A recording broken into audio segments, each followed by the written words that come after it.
السلام علیکم ورحمۃ اللہ وبرکاتہ۔ بچوں، اس ویڈیو میں آپ کو کفایت شعری جو چیپٹر تھا اس کی ایکسرسائز سولو کرواؤں گی۔ سب سے پہلے خالی جگہ ہے، دولت اللہ تعالیٰ کی ڈیش ہے امانت۔ نمبر 2، اپنی ضروریات پوری کرتے ہوئے حد سے بڑھ جانا ڈیش کہلاتا ہے فضول خرچی۔ نمبر 3، کفایت شعری بخل اور اسراف کے درمیان ڈیش کا نام ہے میانہ روی۔ نمبر 4، دین اسلام نے ڈیش کو انتہائی قبیح اور گندا عمل قرار دیا ہے بخل۔ نمبر 5، کفایت شعری انسان کو بہت سے ڈیش سے محفوظ رکھتی ہے گناہوں۔ اس کے بعد کچھ MCQs ہیں۔ پہلا، اپنی دولت کو ضرورت کے مطابق خرچ کرنا اور حد سے تجاوز نہ کرنا کہلاتا ہے کفایت شعری۔ اللہ تعالیٰ حکم دیتا ہے میانہ روی اختیار کرنے کا، فضول خرچی کا، نمود و نمائش کا، میانہ روی اختیار کرنے کا۔ اس کے بعد نمبر 3 ہے، اللہ تعالیٰ بے جا خرچ کرنے والوں کو بھائی قرار دیتا ہے شیطانوں کے۔ نمبر 4، حضور صلی اللہ علیہ وسلم نے کفایت شعری کو علامت قرار دیا ہے۔ کفایت شعری کی علامت دانائی کی، بخل کی، اسراف کی، دانائی کی۔ نمبر 5، فضول خرچ شخص آخرکار شکار ہو جاتا ہے بیماری کا، تنگ دستی کا، خوشحالی کا۔ تنگ دستی کا اس کا صحیح آپشن ہے۔ اس کے بعد کچھ کوسچنز ہیں۔ پہلا سوال، کفایت شعری کا کیا مطلب ہے؟ چیپٹر کے سٹارٹ میں آ جائیں۔ یہاں سے فرسٹ کوسچن کا آنسر ہے، کفایت شعری سے مراد یہ ہے کہ انسان اپنی دولت کو ضرورت کے مطابق خرچ کیا جائے اور حد سے نہ بڑھا جائے۔ دولت اللہ تعالیٰ کی امانت ہے، اس کی قدر کرنے کا بہترین طریقہ یہ ہے کہ میانہ روی سے خرچ کیا جائے۔ سوال نمبر 2،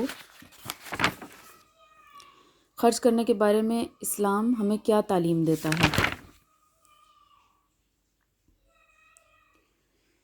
سیکنڈ پیراگراف سے سٹارٹ ہوگا۔ سیکنڈ کوسچن کا آنسر، خرچ کرنے کے بارے میں اسلام ہمیں اسلام کی تعلیم یہ ہے کہ انسان اپنی ذات اور اہل و عیال یعنی گھر والوں کی جائز ضروریات مناسب طریقے سے پوری کرے، غریب رشتہ داروں، یتیموں اور مسکینوں پر اپنا مال خرچ کرے، اپنی دولت سے ان محروم لوگوں کا حق ادا کرے جو اپنی بنیادی ضروریات بھی پوری کرنے کے قابل نہیں، میانہ روی اور اعتدال کی راہ اختیار کرے۔ یہاں تک سیکنڈ کوسچن کا آنسر ہے۔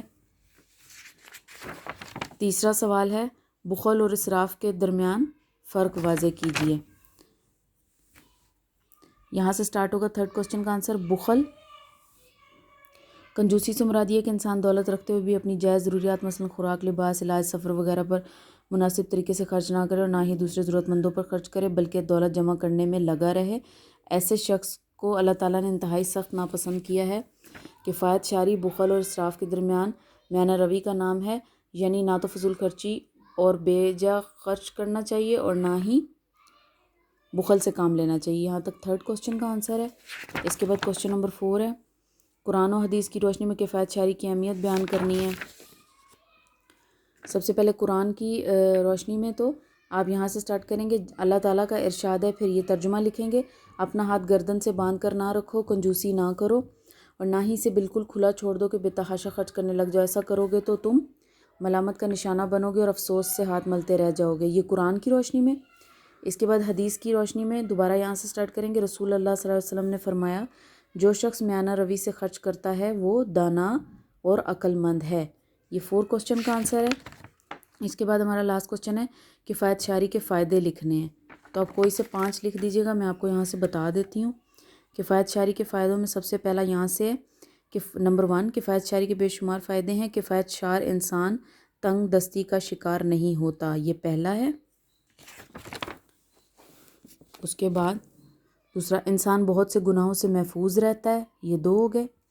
انسان کی دولت میں برکت ہوتی ہے، 3۔ معاشرے میں عزت کی نظر سے دیکھا جاتا ہے، 4۔